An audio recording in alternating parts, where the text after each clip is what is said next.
بسم اللہ الرحمن الرحیم۔ بزرگان محترم، میرے عزیز دوستوں اور میرے معزز ویورز، آج حضرت اسماء بنت یزید انصاری صحابیہ رضی اللہ عنہا کا سوال جو انہوں نے آقا سے کیا اس کا تذکرہ کرتے ہیں۔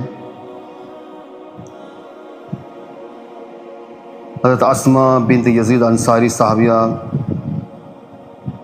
ہمارے آپ کے آقا احمد مجتبیٰ محمد مصطفیٰ سرور کونین سید الثقلین جناب رسول اللہ صلی اللہ علیہ وسلم کی خدمت میں حاضر ہوئیں اور عرض کیا، یا رسول اللہ، میرے ماں باپ آپ پر قربان، میں مسلمان عورتوں کی طرف سے بطور قاصد کے آپ کی خدمت میں حاضر ہوئی ہوں۔ بے شک آپ کو اللہ پاک نے مرد اور عورت دونوں کی طرف نبی بنا کر بھیجا ہے، اس لیے ہم عورتوں کی جماعت آپ پر ایمان لائی اور اللہ پر ایمان لائی، لیکن ہم عورتوں کی جماعت مکانوں میں گھری رہتی ہے، پردوں میں بند رہتی ہے، مردوں کے گھروں میں گڑی رہتی ہیں اور مردوں کی خواہشیں ہم سے پوری کی جاتی ہیں، ہم ان کی اولاد کو پیٹ میں اٹھائے رہتی ہیں، اور ان سب باتوں کے باوجود مرد بہت سے ثواب کے کاموں میں ہم سے بڑے رہتے ہیں، جمعہ کی نماز میں شریک ہوتے ہیں، جماعت کی نمازوں میں شریک ہوتے ہیں، بیماروں کی عیادت کرتے ہیں، جنازوں میں شرکت کرتے ہیں، حج پر حج کرتے رہتے ہیں، اور اس سب سے بڑھ کر جہاد کرتے رہتے ہیں۔ اور جب وہ حج کے لیے یا عمرہ کے لیے یا جہاد کے لیے جاتے ہیں تو ہم عورتیں ان کے مالوں کی حفاظت کرتی ہیں، ان کے لیے کپڑا بنتی ہیں، ان کی اولاد کو پالتی ہیں۔ کیا ہم ثواب میں ان کے شریک نہیں؟ یا رسول اللہ، کیا ہم ثواب میں ان کے شریک نہیں؟ تو پیارے آقا صلی اللہ علیہ وسلم یہ سن کر صحابہ کی طرف متوجہ ہوئے اور ارشاد فرمایا کہ تم نے دین کے بارے میں اس عورت سے بہتر سوال کرنے والی کوئی سنی؟ صحابہ کرام رضی اللہ عنہ نے کیا، یا رسول اللہ، ہم کو خیال بھی نہ تھا کہ عورت بھی ایسے سوال کر سکتی ہے۔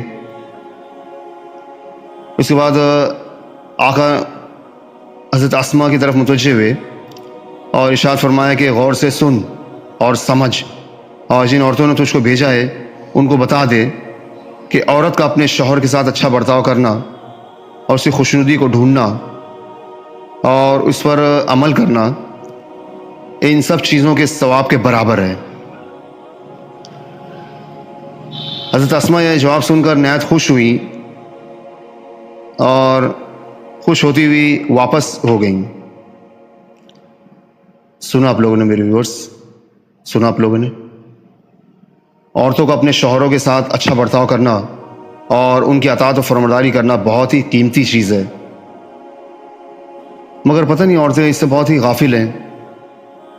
صحابہ کرام رضی اللہ عنہم نے ایک مرتبہ آقا صلی اللہ علیہ وسلم کی خدمت میں عرض کیا کہ اجمی لوگ اپنے بادشاہوں اور سرداروں کو سجدہ کرتے ہیں، آقا اس کے زیادہ مستحق ہیں کہ ہم آقا کو سجدہ کیا کریں۔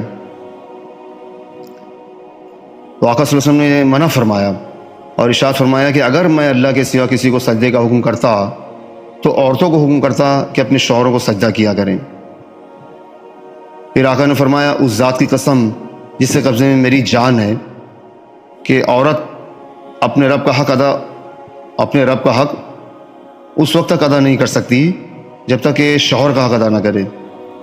ایک حدیث میں آیا کہ ایک اونٹ آیا اور آقا کو سجدہ کیا۔ صحابہ کرام رضی اللہ عنہم نے عرض کیا کہ جب یہ جانور آپ کو سجدہ کرتا ہے تو ہم زیادہ حقدار ہیں کہ آپ کو سجدہ کریں۔ آقا صلی اللہ علیہ وسلم نے منع فرمایا اور یہی ارشاد فرمایا کہ اگر میں کسی کو حکم کرتا کہ کسی کو اللہ کے سوا سجدہ کرے تو عورت کو حکم کرتا کہ اپنے شوہر کو سجدہ کرے۔ ایک حدیث میں آیا ہے کہ جو عورت ایسی حالت میں مرے کہ شوہر اس سے راضی ہو وہ جنت میں جائے گی۔